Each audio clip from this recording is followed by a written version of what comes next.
یہ ہے تاریخی شہر ملتان۔ چکنی مٹی والے اس شہر کی طوائفیں بہت مشہور ہیں۔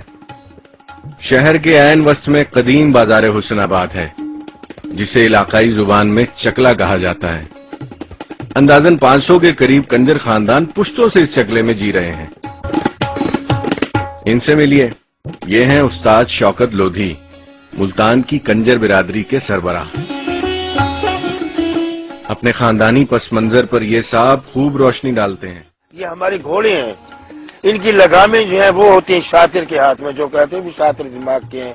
پیچھے وہ بیٹھے ہوتے ہیں جن کے کہنے پہ وہ لڑکی عمل کر رہی ہوتی ہے، باہر کی دنیا کو وہ بے وقوف بنا رہی ہوتی ہے۔ پبلک ریلیشننگ یعنی تعلقات عامہ طوائف کے کاروبار کا بنیادی حصہ ہے۔ بازار حسن میں مجرے کی دکان سجا کر بیٹھنا صرف گانے بجانے کی حد تک محدود نہیں، بلکہ اصل کہانی یہ ہے۔